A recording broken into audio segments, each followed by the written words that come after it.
पूर्व विधान पार्षद member of legislative council Shri Ramchandra Rao ji हैं। हमारे तेलंगाना के प्रदेश के प्रवक्ता राकेश रेड्डी जी हैं। पार्टी के वरिष्ठ नेता और संसदीय दल के सचिव श्री बाला सुब्रमण्यम कामरसु जी हैं। श्री चंद्रिया जी, श्री आचार्य जी और तेलंगाना प्रदेश भारतीय जनता पार्टी के प्रदेश के प्रवक्ता श्री राकेश रेड्डी जी हैं। पार्टी के राष्ट्रीय नेता और तेलंगाना से आने वाले माननीय बलराज नूने जी हैं। जिस तरह से इस विकास यात्रा को, माननीय प्रधानमंत्री जी के विकास यात्रा को कन्याकुमारी से कश्मीर तक अपार जन समर्थन मिल रहा है, उसी क्रम में आप सबके बीच के तेलंगाना के वरिष्ठ पत्रकार जिन्होंने संघर्ष की एक रूपरेखा तय की है, तेलंगाना के टीआरएस के अकर्मण्य व्यवस्था के खिलाफ, ऐसे तेनमार मल्लन्ना जी को आज तेलंगाना पार्टी के सभी नेतागण और भारतीय जनता पार्टी के यशस्वी महामंत्री श्री तरुण चुग जी पार्टी की विधिवत सदस्यता दिला रहे हैं। मेरा सादर अनुरोध होगा तरुण चुग जी और वंदी संजय कुमार जी से कि आप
मेरा अनुरोध है माननीय तरुण चुग जी से कि आप भाजपा परिवार में शामिल होने वाले तेनमार मल्लन्ना जी का पार्टी परिवार में स्वागत के दो शब्द कहें। माननीय तरुण चुग जी।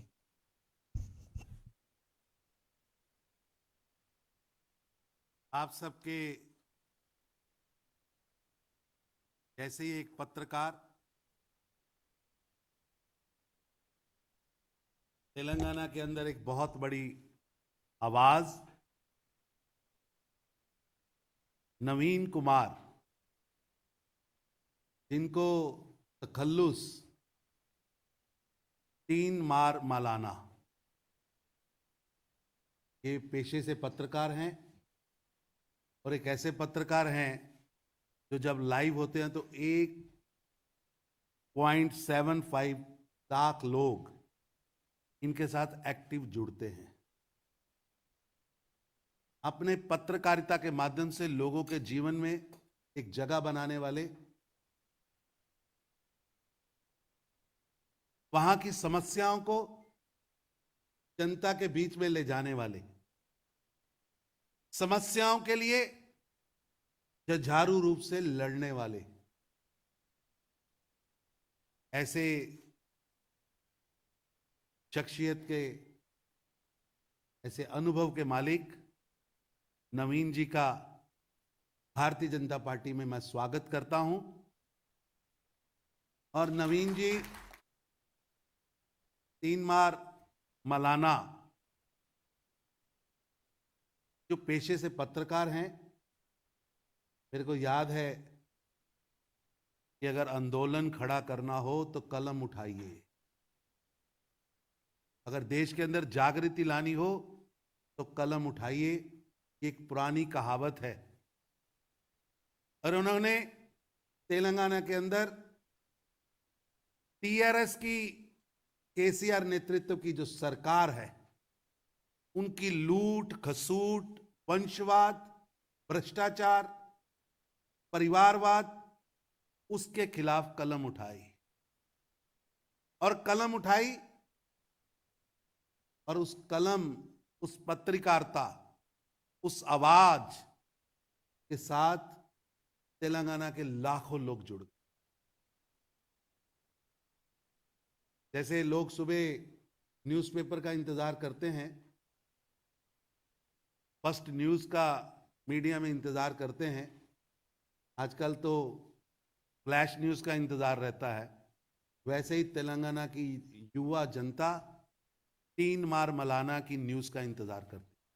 वो कब लाइव होगा, क्या विषय लेगा, और फिर छात्र विद्यार्थी आम नवयुवक उसको फॉलो करता है। इन्होंने अभी एमएलसी का चुनाव आजाद लड़ा, इंडिपेंडेंट कैंडिडेट के नाते लड़ा, और आप हैरान होंगे कि इनको 1,49,000 ग्रेजुएट कॉन्स्टिट्यूंसी में से वोट मिले। यानी तेलंगाना के 1,49,000 वरंगल खम्मम नालगोंडा ग्रेजुएट कॉन्स्टिट्यूंसी के नौजवानों ने, पढ़े लिखे लोगों ने इनको वोट डाला। एक बहुत बड़ी शख्सियत, लेकिन इन्हें पत्रकार होने का, सच्चे पत्रकार होने का, कलम की आवाज उठाने का, वहां की जनता की मुद्दे उठाने का बहुत बड़ी सजा मिली। क्योंकि केसीआर के भ्रष्टाचार को नंगा करना है तो आपको लाठी भी खानी पड़ेगी, आपको जेल भी जाना पड़ेगा, आपको पुलिस का उत्पीड़न भी करना पड़ेगा, सहना पड़ेगा। संजय बंडी जी हमारे साथ बैठे हैं, इन्होंने एक विशाल पैदल यात्रा की शुरुआत की है, 200 दिन की पैदल यात्रा।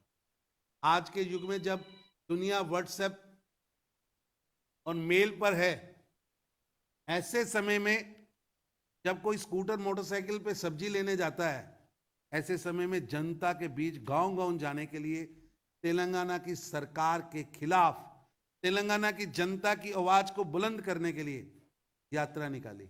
और आप हैरान होंगे क्योंकि दक्षिण की खबर यहां कम छपती है, के ऊपर कितने हमले हुए, कितनी गाड़ियां जली, इनको पुलिस ने कितना पीटा। हमारी यात्रा के अंदर चलने वाले हर व्यक्ति को, हमारे वहां 4 सांसद हैं, 4 सांसद को आप गूगल पर सर्च करिए, चारों के 4 सांसद, इवन कैबिनेट मंत्री किशन रेड्डी वहां से आते हैं, उनके ऊपर भी किस तरह हमले होते हैं। हमारे अरविंद जी वहां एमपी हैं, अपने लोकसभा क्षेत्र के अंदर घूमने जाना है, भैंसा जाना चाहते हैं, पुलिस जाने नहीं देती, अत्याचार करती। आज बापूराव जी वहां 4थे सांसद हमारे, आज वहां कोर्ट की तारीख भुगत रहे हैं क्योंकि जन आंदोलन में जनता के मुद्दों को उन्होंने उठाया। हमारे जो विधायक हैं, हर विधायक पर पर्सनल केसेस डाले जा रहे हैं, उन पर पुलिस केसेस रजिस्टर्ड किए जा रहे हैं। आज नवीन कुमार उर्फ 3 मार मलाना का यहां शामिल होने के पीछे, आप सबके पास लाने के पीछे एक रीजन है कि तेलंगाना की सरकार के अत्याचार की आवाज दिल्ली तक पहुंचे। तेलंगाना की धरती पर हो रहे लोगों पर अत्याचार की आवाज, तेलंगाना की जनता के दुख की आवाज, तेलंगाना के शासन द्वारा किए जा रहे भ्रष्टाचार की आवाज दिल्ली में पहुंचे और पूरे देश के लोगों को पता चले कि एक तरफ श्री नरेंद्र मोदी जी का गरीब हितकारी शासन है, एक तरफ नरेंद्र मोदी जी का जीरो करप्शन वाला शासन है, एक तरफ नरेंद्र मोदी जी का गरीब के घर पर रसोई गैस शौचालय, गरीब के घर पर उसको नया मकान देना, उसको इंश्योरेंस देना, मेडिकल देना, गरीब हितकारी शासन है, जीरो टॉलरेंस और करप्शन का शासन है। और तेलंगाना के अंदर आज भी एक तानाशाह गद्दाफी की तरह तेलंगाना के लोकतंत्र को धज्जियां उड़ा रहा है। और आप हैरान होंगे कि इनके ऊपर 38 पुलिस केस डाले गए, और पुलिस केस भी ऐसे डाले गए कि पहले पुलिस केस में इनको जमानत मिलती थी, अभी ये जमानत पर बाहर नहीं आते थे, इन पर दूसरा केस डाला जाता। 9 बार जमानत हुई और जमानत के मिलने से और जेल के बाहर आने से पहले नया केस डाल दिया जाता। ये 3 बार मौलाना नवीन कुमार तेलंगाना शासन की अत्याचार की जीती जागती कहानी कहने के लिए आज आपके पास आए हैं। और जन समर्थन इनके पास क्या है वो आपको मैं बता रहा हूं कि इंडिपेंडेंट चुनाव लड़ते हैं तो 1,49,000 49,000 लोग, वो भी ग्रेजुएट, इनके साथ खड़े होते हैं। ये तेलंगाना का एक चित्र मैंने आपके सामने रखा है। और झूठी पॉलिटिक्स, झूठ की पॉलिटिक्स, वहां के एससी भाइयों के साथ अत्याचार की पॉलिटिक्स, वहां के किसानों के साथ झूठ की पॉलिटिक्स, और जनता के टैक्स की पैसा जो जनता के लिए, गरीबों के विकास के लिए लगना चाहिए, उसकी लूट की कहानी आप सबको तेलंगाना जाकर देखनी चाहिए। मैं आप सबसे निवेदन करता हूं कि आप अपना 5 ग्रुप के अंदर शिष्टमंडल बनाइए पत्रकारों का। हम वहां पर आपको जनता के बीच में लेके जाएंगे। वहां जाइए, जनता के बीच में जाके देखिए कैसे केसीआर साहिब ओवैसी जी के साथ मिलकर ये अत्याचार कर रहे हैं।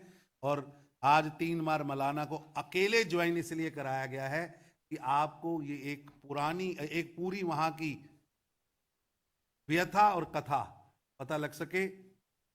अभी भी लगातार 9वीं बार बेल मिली है। बेल मिलने के बाद ये भारतीय जनता पार्टी के कार्यालय आए। मैं तो एक पत्रकार था, मैं तो जनता के मुद्दे उठाता था, मैं जनता की आवाज बन के सामने आया और जनता के कहने पे मैंने चुनाव लड़ा। किसी पार्टी में नहीं था। मेरे पर 38 केस डाले गए हैं, क्रिमिनल केस डाले गए हैं। ऐसी व्यवस्था की गई है कि अगले 100 साल मैं जेल में रहूं, क्योंकि मैंने कलम उठाई थी और कलम उठाई थी केसीआर की तानाशाही भ्रष्टाचारी सरकार के खिलाफ। आज वो हमारे अंदर ज्वाइन होने आए हैं। इसलिए मेरा आपसे निवेदन है, इनकी ज्वाइनिंग का महत्व केवल भाजपा में आना नहीं है। इनकी ज्वाइनिंग का महत्व इनका वहां यूथ के साथ जो कनेक्ट है, इनका वहां जो यूथ और वहां की जनता के साथ जो कनेक्ट है, इनका वहां के मुद्दों के साथ जो कनेक्ट है, तेलंगाना के आंदोलन से जुड़े हुए व्यक्ति हैं। कल भी तेलंगाना से जुड़े हुए, आंदोलन से जुड़े हुए विट्ठल जी शामिल हुए थे। हमें लगता होगा कि वो राजनेता नहीं है, लेकिन ये वो लोग हैं जो तेलंगाना, बंगारू तेलंगाना बनाने के लिए अपना जीवन, अपनी पढ़ाई, अपना परिवार, अपना कारोबार सब छोड़कर तेलंगाना के लिए लगे थे। और उस संघर्ष को 2014 को एक पुड़ाव पर पहुंचाया था। लेकिन क्या पता कि पुड़ाव के बाद शासन तेलंगाना का ऐसे हाथों में आ जाएगा जो लूटेगा। इस लूट की कहानी, अत्याचार की कहानी 3 बार मौलाना जी आपके सामने रखने आए हैं। और मैं आपको ये बताऊं कि ये सब इनको चुनाव लड़ने के बाद केस डाले गए। जब तक ये पत्रकार के नाते लिख रहे थे, टारगेट में थे इन पर केस डालने। जन समर्थन देखा, इनकी कलम देखी तो इनको अंदर डाला। इसलिए मैंने इनका एक परिचय कराया है।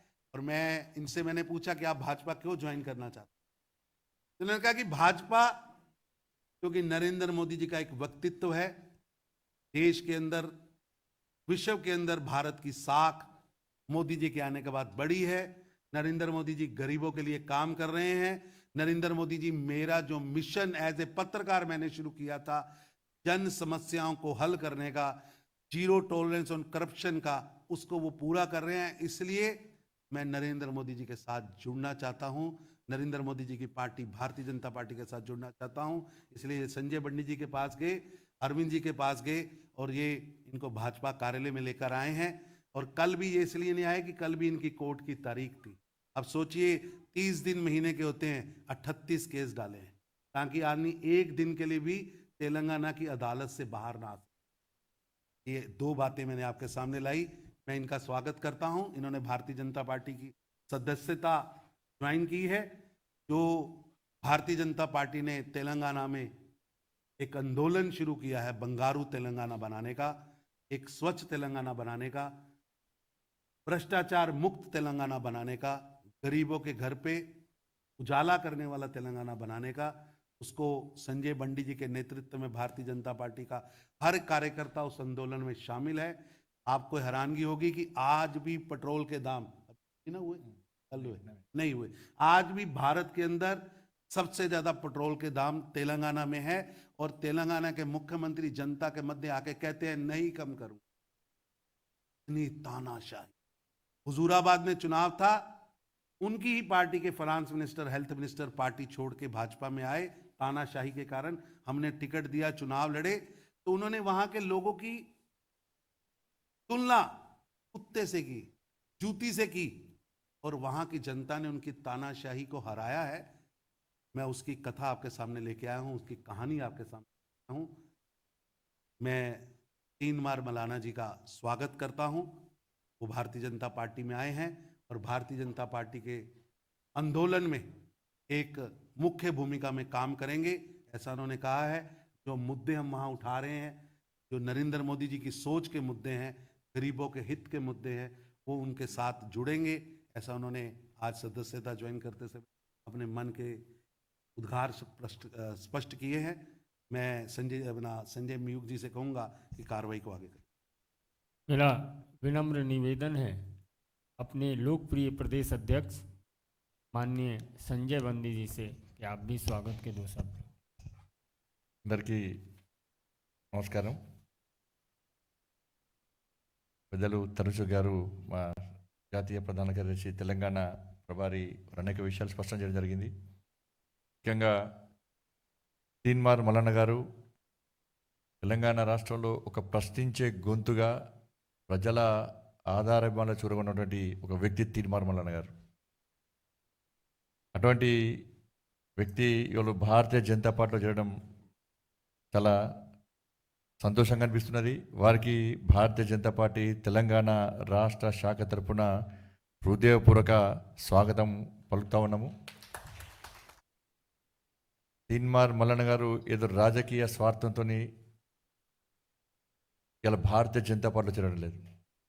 వాళ్ళ దేశంలో నరేంద్ర మోడీ గారి నేతృత్వంలోని భారతీయ జనతా పార్టీ ప్రభుత్వం అవినీతి రహిత ప్రభుత్వంగా, ఏ ఒక్క ఆరోపణ లేకుండా పేద ప్రజల కోసం పనిచేస్తున్న ప్రభుత్వం దేశంలో పాలిస్తుంటే, తెలంగాణ రాష్ట్రంలో దానికి భిన్నంగా ఒక రాక్షస ప్రభుత్వం, ఒక కుటుంబ ప్రభుత్వం, ఒక అవినీతి ప్రభుత్వం రాజ్యం వెళ్తున్న విషయాన్ని గుర్తించిన సందర్భంలో ఎట్టి బస్సులో రాక్షస ప్రభుత్వానికి కుటుంబ పాలనకు అందముందించాలని చెప్పి ఒక ఆలోచనతో వాళ్ళ తీన్మార్ మల్లన్న గారు అనేక రోజులుగా, అనేక సంవత్సరాలుగా పోరాటం కొనసాగిస్తున్న తరుణంలో జీర్ణించుకోలేని రాక్షస రాష్ట్ర ముఖ్యమంత్రి ఈరోజు అనేక విధాలుగా పోలీస్ కేసులతోని భయభ్రాంతులకు గురి చేసే ప్రయత్నం చేసినప్పుడు కూడా నేను ఎంచుకున్న దారిని పక్కకు పోయే ప్రసక్తి లేదు, తప్పకుండా లక్ష్యం నెరవేర్చాలి. అనేక మంది త్యాగాల ఫలితంగా తెలంగాణ రాష్ట్రాన్ని సాధించుకున్నాం. ఆ అమరవీరుల యొక్క త్యాగాలు నెరవేర్చాలంటే తప్పకుండా ఉద్యమిస్తా, ఉధృతంగా ముందుకు పోతాని చెప్పి ఎంచుకున్న దారిలో పయనిస్తున్నటువంటి వ్యక్తి తీన్మార్ మల్లన్న గారు. మేమే చాలా సందర్భాల్లో బాధపడ్డాం. ఇన్ని కేసులు పెట్టి కేసు బెయిల్ వచ్చినాక బయటికి వచ్చే ప్రయత్నం చేస్తే తిరిగి కేసులు పెట్టడం, బెయిలబుల్ కేసులో కూడా నాన్ బెయిలబుల్ ఏ విధంగా మనం రిమాండ్ చేస్తారో ఆ విధంగా చిత్రహింసలు పెట్టే ప్రయత్నం చేసినటువంటి సందర్భంలో భారతీయ జనతా పార్టీ అనేక సందర్భాల్లో వారికి అండగా ఉంది. ఒకటి ప్రజలు కోరుకుంటున్న వ్యక్తి, ప్రజలు ఆదరిస్తున్న వ్యక్తి, ప్రజలు అభిమానిస్తున్న వ్యక్తి, ఒక ఉద్యమకారుడు, నిక్కార్సైన తెలంగాణవాది. కాబట్టి ఈరోజు తప్పకుండా తెలంగాణ ఉద్యమకారులకు వేదికగా భావిస్తున్నటువంటి భారతీయ జనతా పార్టీలో నరేంద్ర మోడీ గారి నేతృత్వంలోని భారతీయ జనతా పార్టీలో చేరడమే ఇవాళ మంచి ఆలోచన అని చెప్పి భావించి ఈరోజు వారు భారతీయ జనతా పార్టీ రావడం చాలా సంతోషం. తప్పకుండా ఉద్యమకారులు ఏదైతే ఆలోచనతో తెలంగాణ రాష్ట్రాన్ని కష్టపడి సాధించుకున్నామో, దానికి భిన్నంగా తెలంగాణ రాష్ట్రంలో ఏ విధంగా దుర్మార్గ పాలన కొనసాగుతుందో, ఈ పాలన అంతమొందించాలంటే అది భారతీయ జనతా పార్టీ ద్వారా మాత్రమే సాధ్యమని చెప్పి నమ్మి విశ్వాసంతో భారతీయ జనతా పార్టీకి చేరుతున్నారు. నిన్న విఠల్ గారు అదే ఉద్దేశంతో, వారు కూడా ఏం రాజకీయ ఆలోచనలు, ఏ విధంగా స్వార్థ రాజకీయాలు, వీళ్ళు నిజమైన రాజకీయ నాయకులు కాదు, వాళ్ళు ఉద్యమకారులు, ప్రజల కోసం పనిచేసే వ్యక్తులు వాళ్ళందరూ కూడా, పోరాట పట్టిమగలు ఉన్నటువంటి వ్యక్తులు వాళ్ళందరూ కూడా. కాబట్టి అలాంటి పోరాట పట్టిమ ఉన్నటువంటి వ్యక్తులు ఇవాళ లక్ష్య సాధన కోసం ఇలా భారతీయ జనతా పార్టీ చేరుతుంది. తప్పకుండా వాళ్ళ విశ్వాసాన్ని వమ్మేయకుండా మీ ఏ ఆశయం కోసం ఏ లక్ష్యం కోసం భారతీయ జనతా పార్టీ జరుగుతుందో తప్పకుండా మీ అందరి ఆలోచన వరకు రాబోయే రోజుల్లో కూడా భారతీయ జనతా పార్టీ ఇదే పందాన్ని కొనసాగిస్తాం. ఎట్టి పరిస్థితుల్లో రాక్షస పాలన అంతమొందిస్తాం, దుర్మార్గ పాలన చెరముగితం పడతాం. ఈ కేసీఆర్ కుటుంబ పాలనను తెలంగాణ రాష్ట్రం నుంచి తప్పకుండా తరిమి కొడతామన్న విషయాన్ని ఈ సందర్భంగా స్పష్టం చేస్తూ ఉద్యమకాలకు మరొకసారి అప్పీల్ చేస్తున్నాం. రండి, భారతీయ జనతా పార్టీ చేయండి, కాషాయం నీడ చేయండి. తప్పకుండా తెలంగాణ రాష్ట్రంలో ప్రజాస్వామ్య తెలంగాణ నిర్మాణం కోసం భారతీయ జనతా పార్టీ చేపడుతున్న ఈ మహోద్యమంలో పాల్గొనాల్సిందిగా అందరికీ విజ్ఞప్తి చేస్తూ మరొకసారి తీన్మార్ మల్లన్న గారికి భారతీయ జనతా పార్టీకి సగర్వంగా ఇవాళ స్వాగతం పలుకుతూ ముగిస్తున్నాను. భారత్ మాతా కీ జై. मेरा विनम्र निवेदन होगा, अपने तेलंगाना के चर्चित सांसद और लोकप्रिय सांसद अरविंद धर्माधिकारी जी से, धर्मपुरी जी से कि आपको संबोधित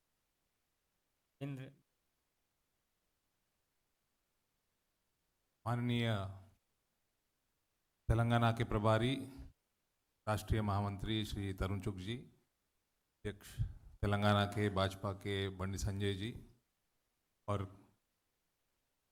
वरिष्ठ नेता जो भी मंच पर है, तीनमार मल्लन्ना ये नाम तेलंगाना समाज में तो बहुत पॉपुलर है, पर मैं जो नॉर्थ इंडिया के जो जर्नलिस्ट मित्र हैं यहाँ पे पत्रकार है, तो 2-3 बात आपके सामने रखना चाहता हूँ. ये ऐसे व्यक्ति है, जैसे चुग साहब ने कहा 1,40,000 ग्रेजुएट्स ने इनको वोट दिया है. वो ग्रेजुएट कॉन्स्टिट्यूएंसी 35 असेंबलीज कवर करता है और तकरीबन 5 पार्लियामेंट कवर करता है. ये इंडिपेंडेंट खड़कर क्लोज सेकंड आए हैं. और सबसे महत्वपूर्ण जानकारी ये है, इनको हराने केसीआर सरकार ने 100 करोड़ तक खर्च किया होगा और ज़्यादा ही किया होगा. पर ये ऐसे व्यक्ति है जिनको जनता वोट भी देती है और नोट भी देती है. इनके जेब से 5 लाख से कम ही खर्चा हुआ है वो इलेक्शन में. ऐसा जो परिवर्तन है, एक सांसद होने के नाते मोदी जी के नेतृत्व में देश में स्पेशली जो रीजनल पार्टीज मजबूत है, जिधर इलेक्शन में हंड्रेड्स ऑफ करोड़ खर्च करते हैं, उसमें तेलंगाना नंबर 1 पे है. ये परिवर्तन जो है, ये खर्चा कम करने के लिए ऐसे लोगों की जरूरत है और वो मोदी जी के नेतृत्व में ही जरूरत है. इनका मैं दिलो जान से आज भारतीय जनता पार्टी में स्वागत करता हूं और भगवान उनको राजनीति में, जैसे वो जर्नलिस्ट में बहुत पॉपुलर बने, राजनीति में भी वो ऐसी बढ़े, ये मैं आकांक्षा करता हूं. धन्यवाद. छोटे परिवार से आते हैं, बहुत अति मध्य वर्ग. इस तरह राजनीति में अगर जनता प्यार करती है तो सामने करोड़ों रुपए लगाने वाला व्यक्ति भी 1,49,000 वोट लेने से रोक नहीं पाता. ये 1,49,000 ग्रेजुएट केवल तीसरा हिस्सा जो तेलंगाना है उसमें से इनके साथ खड़े हुए. मैं जी आगे चलाइए. तो मेरा अनुरोध होगा, वरिष्ठ पत्रकार और आज पार्टी परिवार में शामिल होने वाले तीनमार मल्लन्ना जी उर्फ नवीन कुमार जी, आप हमें संबोधित करें. माननीय Teenmar Mallanna. Thank you so much sir. వేదిక మీద ఉన్నటువంటి పెద్దలందరికీ, రాష్ట్ర బాధ్యులైనటువంటి తరుణ్ చుగ్ గారికి, అలాగే బీజేపీ తెలంగాణ రాష్ట్ర పార్టీ అధ్యక్షులు బండి సంజయ్ గారికి, సొంతగా అన్నగా భావించేటువంటి ధర్మపురి అరవింద్ గారికి, అలాగే ఇక్కడ ఉన్నటువంటి పెద్దలందరికీ పేరు పేరున నమస్కారం ఏ కుటుంబం నుంచి అయితే వచ్చినో, జర్నలిస్ట్ కుటుంబం నుంచి, ఆ కుటుంబం నుంచి వచ్చి ఇక్కడ ఉన్నటువంటి పత్రికారందరికీ పేరు పేరున మరొకసారి నమస్కారం తెలియజేసుకుంటూ, నా పేరు తీన్మార్ మల్లన్న. ఇది ప్రజలు పెట్టుకున్న పేరు. ఇది నాకు ఒక గురువు పెట్టినప్పటికీ ప్రజలు నన్ను తీన్మార్ మల్లన్నగా పిలుస్తారు. ఆ పేరే స్థిరపడిపోయింది.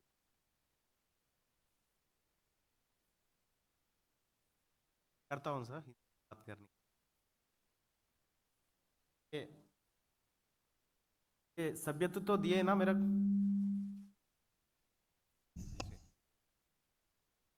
ఇది నాకేదైతే ఇచ్చినారో ఈ సభ్యత్వం భారతీయ జనతా పార్టీ का सभ्यत्व मिला अभी, ये सभ्यत्व नहीं है.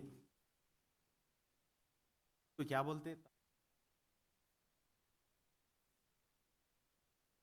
रस्सी, ये 10-15 मीटर का रस्सी है. ये रस्सी से केसीआर फैमिली को अमरवीर स्तूप है ना, उधर అమరవీరుల స్తూపం ఏదైతే ఉందో తెలంగాణలో, ఈ తాడుతోటి రాష్ట్రాన్ని దోచుకుంటున్నటువంటి కల్వకుంట్ల చంద్రశేఖరరావు, కల్వకుంట్ల కవిత, కల్వకుంట్ల రామారావు, హరీష్ రావు, వీళ్ళను ఈ తాడుతోని కట్టేయాలని చెప్పి ఇక్కడ దాకా వచ్చిన. నా జీవితంలో మూడు ముఖ్యమైనటువంటి అంశాలు. ట్రాన్స్లేట్ करते हैं. I am not perfect in का कहना है ये मेंबरशिप जो है बीजेपी का, ये इनके लिए मेंबरशिप नहीं है. ये 15 का रस्सी है, रस्सी रोप है. भ्रष्टाचार फैमिली है, सरकार है, फैमिली मेंबर्स को हमारे पास असेंबली के सामने जो प्राण गवाए एजिटेशन में तेलंगाना के लिए एक मॉन्यूमेंट, शहीद स्तूप बनाया गया है. ये रस्सी से वो सभी लोगों को जितने भी वायदे किए केसीआर ने भी उसमें से वो शहीद स्तूप के 15 मीटर रस्सी केटीआर, कविता, हरीश राव, उनके जितने भी और जो राव जो राज्यसभा में है, तो ये शहीदों के सैक्रिफाइस पे आज करोड़ों रुपए, हजारों करोड़ों रुपए कमा रहे, उनको बांध दूंगा. तमाम बोलना है, ये मेंबरशिप नहीं, ये रस्सी है. కట్టుడు మాత్రమే కాదు, అమరవీరుల తల్లిదండ్రులను పిలుచుకొచ్చి వాళ్ళ చేతికి ఈరగోలలు ఇచ్చి ఈ కట్టినోలని ఈపు బలగొట్టించే కార్యక్రమమే ఈ రసీదు. నాకు ఇది మామూలు రసీదు కాదు. ఇది నా జీవితంలో మీరు ఒకసారి చూస్తే కేసీఆర్ ముఖ్యమంత్రి అయిన తర్వాత ఇతడు అత్యంత ప్రపంచంలోనే అత్యంత మోసకారి అని చెప్పి మొట్టమొదటిసారిగా చెప్పిన వాడిని నేను. తెలంగాణ రాష్ట్రంలో మీడియాను అణిచివేసి 100 కిలోమీటర్ల లోతు పాతి పెడతా అని చెప్పి ఏదైతే మాటలు చెప్పిండో కల్వకుంట్ల చంద్రశేఖరరావు, ఆ రోజే నిన్ను బాతి పెట్టే రోజు వస్తుంది అని చెప్పి నేను ప్రశ్నించడం ప్రారంభించిన. నేను ప్రశ్నించే నాడు నేను ఒక్కనున్నా. ఇవాళ లక్షలాది గొంతులు మాట్లాడగలుగుతున్నాయి, ప్రశ్నించగలుగుతున్నాయి అంటే మా వంతు ప్రయత్నంగా ప్రజలమైన మేము చేసుకున్నాం. ఇది ఒక దశ, ఇప్పటి వరకు జరిగిన దశ. రెండో దశ ప్రశ్నించడమే కాదు, పని చేయడం కూడా రెండో దశ. ఈ పని చేసే కార్యక్రమమే భారతీయ జనతా పార్టీ నుంచి. ఈ తాడు భారతీయ జనతా పార్టీ దగ్గర ఉంది కాబట్టి ఢిల్లీకి వచ్చి కూర్చున్నా. ఈ తాడు తీసుకొని వస్తా, బరాబర్ అమరవీరుల స్తూపానికి మీ కాందాన్నంతా గట్టేసి ఈరగోలలు ఇచ్చి ఎవరైతే అమరవీరుల కుటుంబాలు ఉన్నాయో వాళ్ళకి ఇచ్చి వాళ్ళతో ఈ బలకు గొట్టిస్తా అని చెప్పి తెలియజేస్తా ఉన్నా. రెండో అంశం, 38 కేసులు పెట్టినావు. 38 కేసులు పెట్టి నువ్వు సాధించింది ఏందయ్యా అంటే ఏమీ లేదు. ఒక్క కేసులోనన్నా పోలీసోళ్ళే నా మీద కేసు పెడితే పోలీసోళ్ళు బయటికి పోయి కన్నీళ్లు పెట్టుకున్నారు. ఇంత మంచి నాయకుని మీద కేసులు పెడతా ఉన్నాం, మా తరఫున కూడా కొట్లాడేటువంటి నాయకుని మీద కూడా కేసులు పెడతా ఉన్నామని చెప్పి పోలీసోళ్ళు కన్నీళ్లు పెట్టుకున్నారు. జడ్జిలు మదన పడ్డారు. కానీ మా చేతిలో అధికారం ఉందన్నటువంటి ఒక అహంకారంతో అలా నువ్వు చేసినావు. ఏమైంది? హుజూరాబాద్ కాడ చూలే, హుజూరాబాద్ కాడ నీ ఈపు నువ్వే వలగొట్టుకున్నావు. హుజూరాబాదే కాదు, ఎక్కడ స్టార్ట్ అయినవో నువ్వు అక్కడికి తీసుకొచ్చి పెట్టే బాధ్యత మాది. నువ్వు ఏ 5 ఎకరాల కాడనైతే ప్రారంభమైనావో అక్కడికి తీసుకొస్తాం ఖచ్చితంగా. భారతీయ జనతా పార్టీ ద్వారా ఇంకా ప్రజల్లోకి ఎక్కువ పోయేటువంటి అవకాశం నాకు దొరికింది. రెండో కార్యక్రమం ఏదైతే జరుగుతూ ఉందో ఇది దిగ్విజయంగా కొనసాగుతుంది. బరాబర్ బాతాల పోషెట్టే, ఇక బరాబర్ ప్రజల్లోకి వస్తాం, నీ సంగతి చెప్తాం. తీన్మార్ మల్లన్న మీద కేసులు పెట్టినందుకు బాధపడలే, నువ్వు జర్నలిజం కుతిక మీద కత్తి పెట్టినావు, నువ్వు ప్రశ్నించే గొంతుల మీద కత్తి పెట్టినావు, నువ్వు ఉద్యమకారులను తొక్కేటువంటి ప్రయత్నం చేసినావు. అందుకోసమే ఇవాళ సమాజం అంతా ఒకటైతా ఉన్నది. ఇవాళ సమాజంలోని ఉద్యమకారులంతా ఒకటైతా ఉన్నారు. నీకు మై హోమ్ సిమెంట్ తెచ్చి నీ రాజకీయ సమాధి కట్టకపోతే నన్ను అడుగు. Thank you so much. बहुत बहुत धन्यवाद। जी सर, तो ये फैमिली को जो है ये रस्सी से बांध कर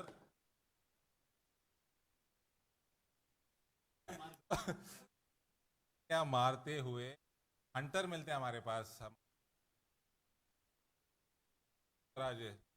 हंटर से है, हंटर से जो फैमिलीज है जिनके बच्चे गुजर गए तेलंगाना एजुटेशन, फैमिली के फैमिली वो हंटर से मार पड़ी। धन्यवाद। लोकतंत्र की आज ये भाजपा में शामिल हुए हैं और भारतीय जनता पार्टी के कार्यकर्ता के रूप में एक लोकतांत्रिक तरीके से केसीआर की सरकार को जनता के बीच में ले जाकर उनको नंगा भी करेंगे। और एक मैं भूल गया, इनका जो जब ये बोलते हैं तो मैं संख्या भूल गया था, इनके YouTube चैनल पर उस समय 17 लाख तेलंगाना के नौजवान लाइव होते हैं की भाषा में। इतना धन्यवाद।